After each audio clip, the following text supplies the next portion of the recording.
வணக்கம் மக்களே, நான் உங்கள் உதயா. நான் உங்கள் நரேன். இது உங்கள் குரு சிஷ்யா காணொலி. இன்னைக்கு நம்ம பார்க்க போற டாபிக் என்னன்னா, சட்டமன்றத்தில் நடந்த சில நல்ல விஷயங்கள், அப்புறம் மாட்டிக்கினாரு ஒருத்தர்ன்ற மாதிரி சில மினிஸ்டர்ஸ் எல்லாம் வந்துட்டு பொய்யான தகவலை தெரிவிச்சு ஆப்போசிட்ல இருக்க கொஞ்சம் தெளிவான நபர்கள் எழுந்து அங்கேயே மூஞ்சில காரி துப்புன மாதிரி உண்மையை போட்டு உடைச்சிட்டாங்க.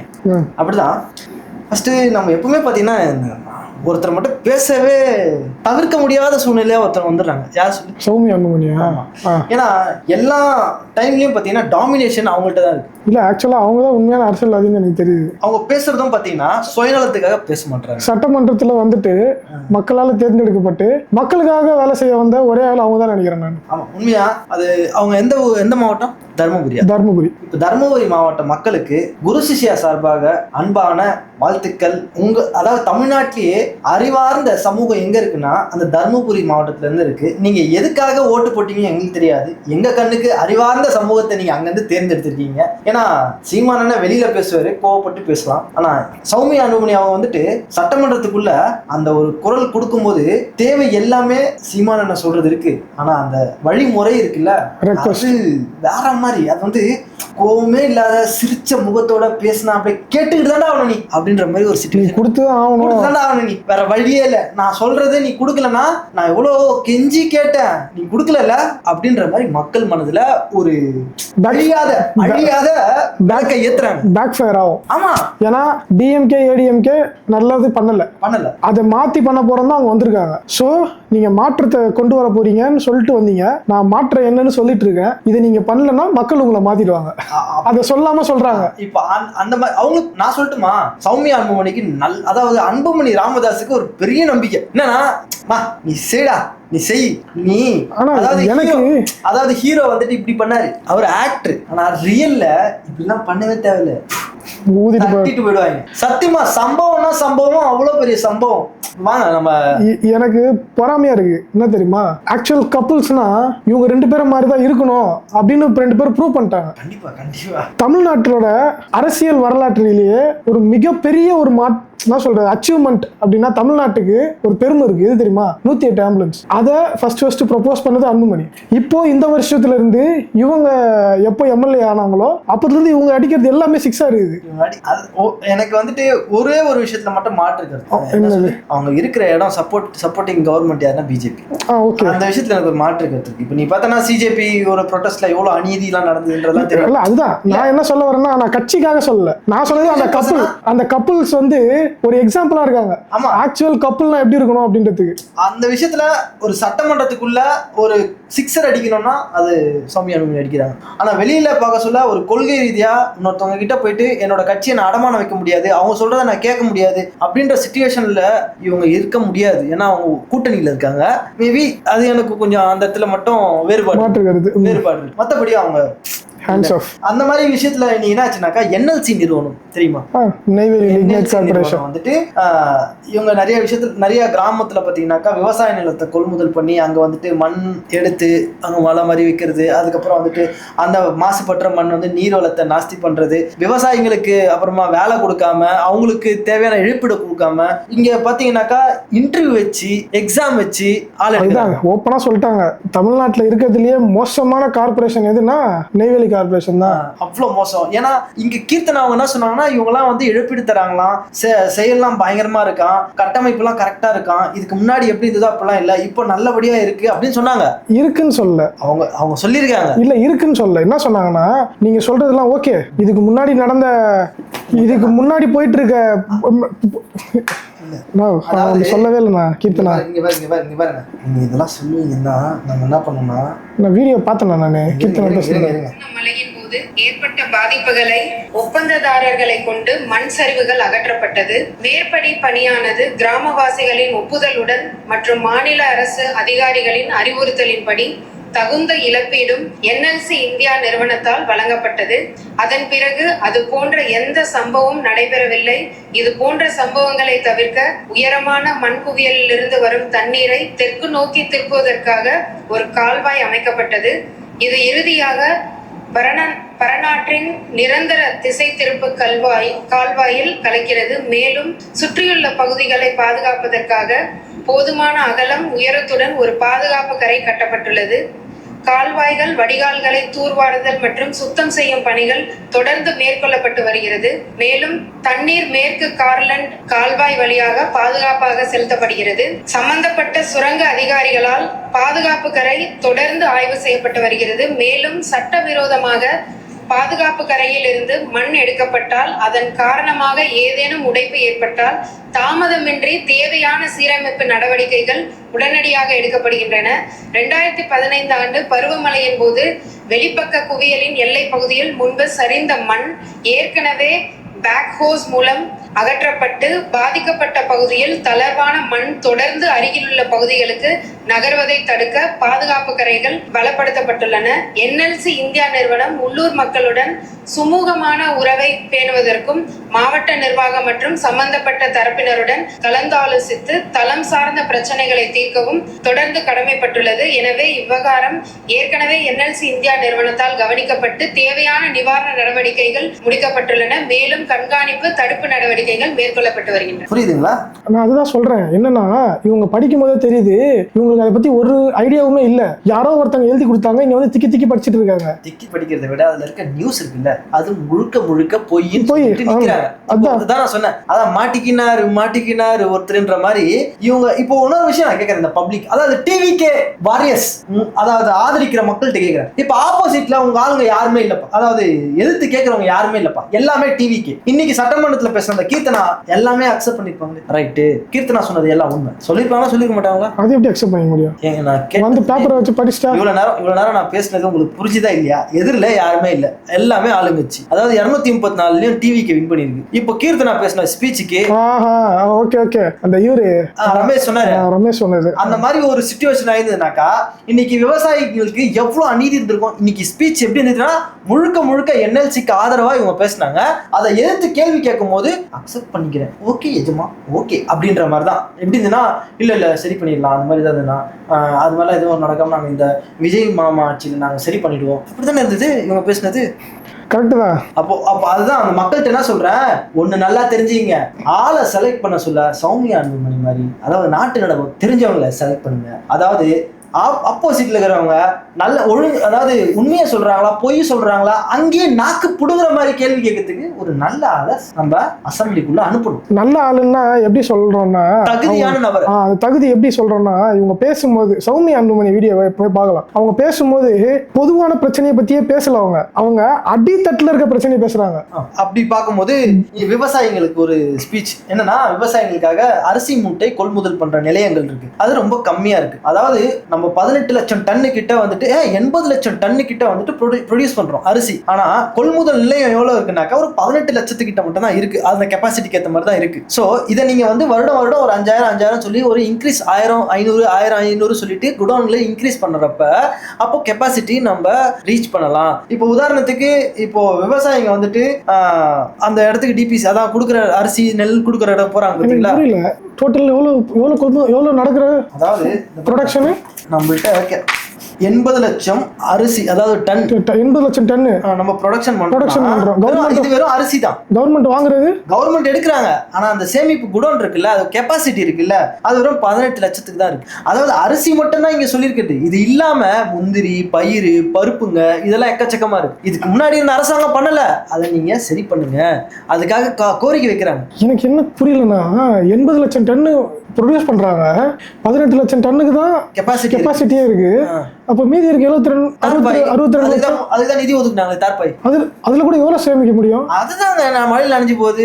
இல்ல எனக்கு என்னன்னா, இதை ஒரு இம்போர்ட் எக்ஸ்போர்ட் பிசினஸ் மாதிரி ரெடி பண்ணி வெளிநாட்டுக்கு அனுப்புறது, இந்த மாதிரி ஒரு இப்போ அரிசியில இருந்து ஒரு ப்ராடக்ட் ரெடி பண்றது, ஒரு ஃபேக்டரி அந்த மாதிரி ஒரு ஃபேக்டரி, ஆர்கானிக் ஃபேக்டரி உருவாக்கி வச்சிருக்காங்க. தெரியாதா? என்னது, இப்போ அரிசி வந்துட்டு மழையில் அணிஞ்சு போச்சுன்னு வச்சுக்கோங்களேன், அதை வந்துட்டு ஒரு அடிமட்ட ரேட்டுக்கு வாங்கிப்பாங்க. அது எங்க போகும் தெரியுமா?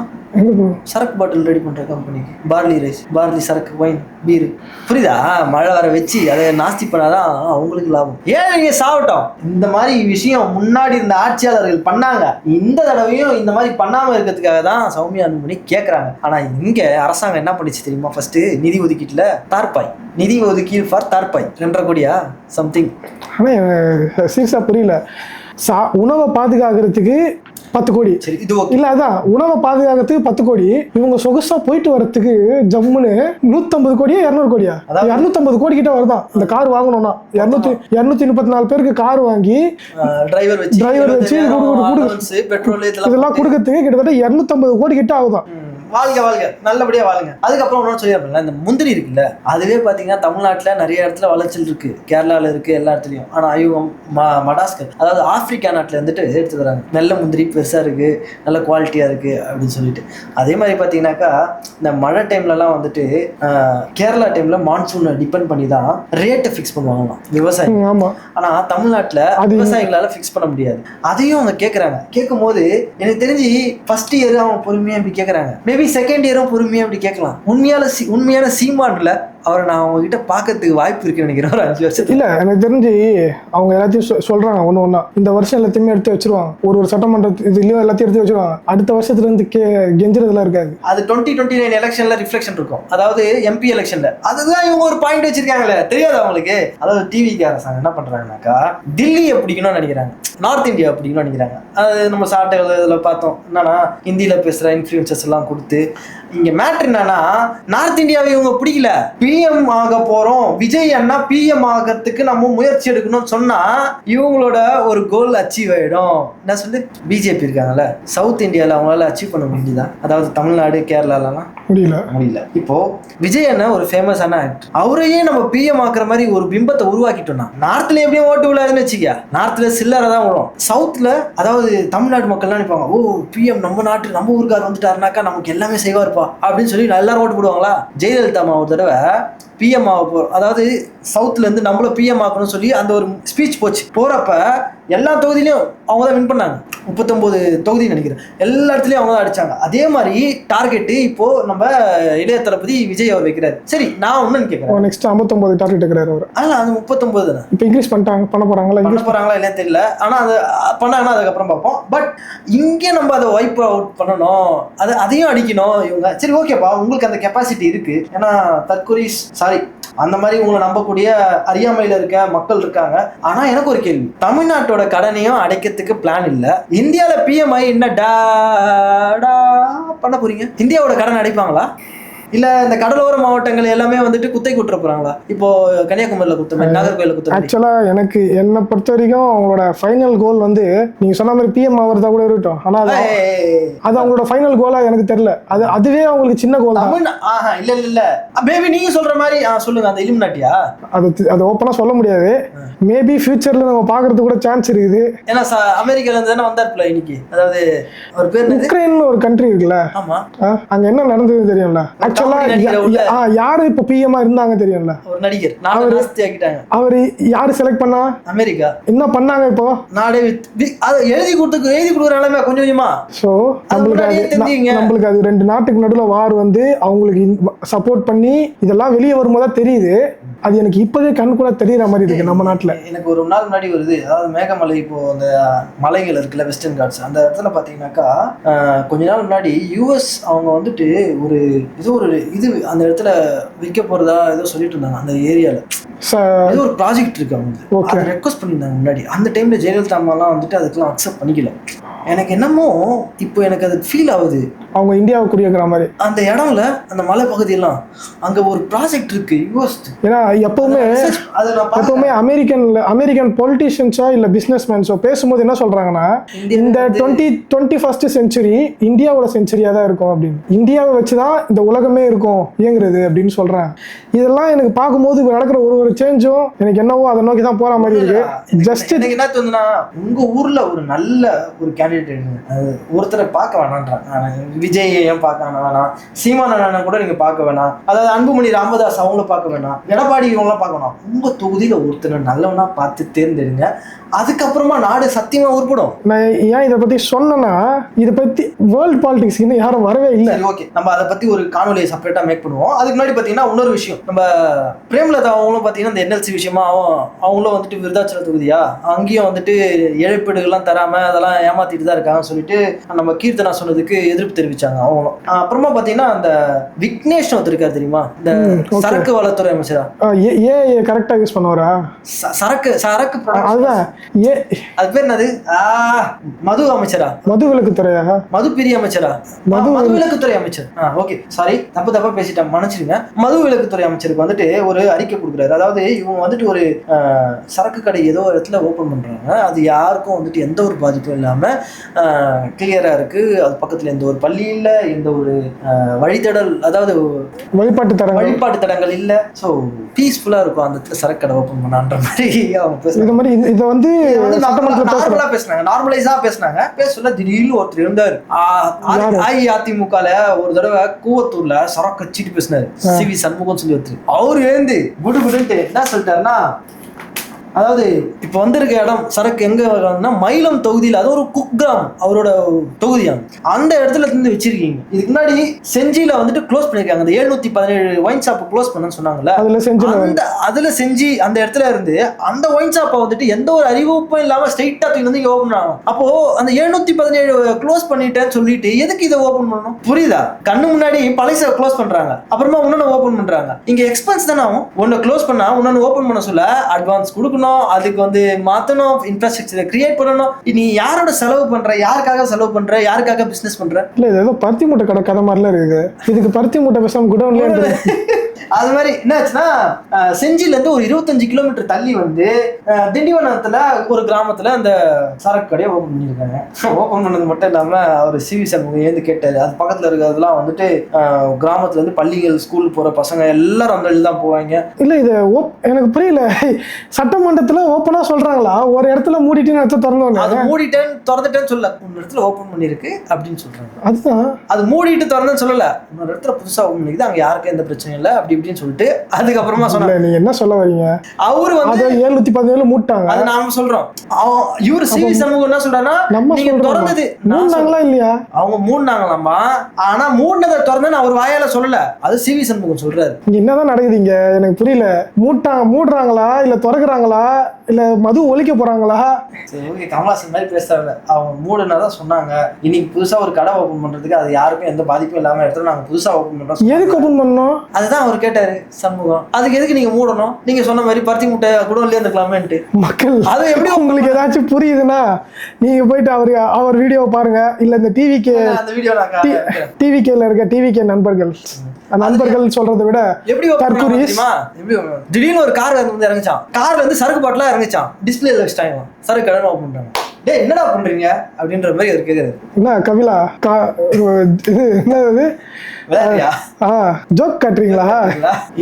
எனக்கு என்ன முடிக்கிறதுக்கு முன்னாடி எனக்கு சத்தியமா புரியல இந்த மதுவிலக்குத்துறையை பத்தி. தற்குறிஸ் யாராவது இருக்கீங்கன்னா நீங்க தான் எனக்கு விளக்கணும், ஓகேவா? ஏன்னா எங்களுக்கு அவ்வளவு அறிவு இல்ல. நீங்க தான் விளக்கணும் எங்களுக்கு. இது சத்தியமா எங்களுக்கு புரியல. மதுவை ஒழிக்க போறோம்னு சொல்லிட்டு கடையை மூடுறோம்னாங்க. சட்டமன்றத்துல வந்து திரும்ப கடையை திறக்கிறத பத்தி பேசுறாங்க. இங்க என்ன நடக்குதுன்னு எனக்கு தெரியல. அவங்க இது மட்டும் இல்ல, மணமகள் மட்டும் எத்தனை ஓபன் பண்ணிருக்காங்க தெரியுமா வந்ததுக்கு அப்புறம்? நீங்க சொல்லும் போது எனக்கு வேற மாதிரி கேக்குது. அது விடுங்க, மகிழ்ச்சியா இருக்கட்டும். நீங்க மகிழ்ச்சியா இருந்துட்டு வந்து கமெண்ட்ல சொல்லுங்க என்ன மகிழ்ச்சி கிடைச்சது அப்படின்னு. இந்த காணொலி எப்படி இருக்குன்றத கமெண்ட் பாக்ஸ்ல சொல்லுங்க. அப்படியே உங்க ஏரியால ஏதாவது புதுசா சரக்கு கடை ஓபன் பண்ணிருந்தாங்கன்னா கமெண்ட் பாக்ஸ்ல வந்து சொல்லுங்க. அந்த லொகேஷனை டேக் பண்ணி விடுங்க. நாங்க அந்த லொகேஷன்ல உள்ள போயிட்டு பாக்குறோம், காணொலியில எடுத்து போடுறோம். நீங்க எதுக்கு போறீங்க? இங்க இருந்து லொகேஷன்ல பாக்குறோம், அங்க ஜூம் பண்ணி யார் யாரு புதுசா கடை ஓபன் பண்ணிருக்காங்களோ அவங்களை பத்தி எடுத்து போடலாம் நம்ம காணொலியில. சரிங்க, மீண்டும் நல்ல காணொலியுடன் திரும்ப சந்திக்கும் வரை உங்களிடமிருந்து விடைபெறுவது உங்கள் உதயா மற்றும் உங்கள் நரேன். பாய்.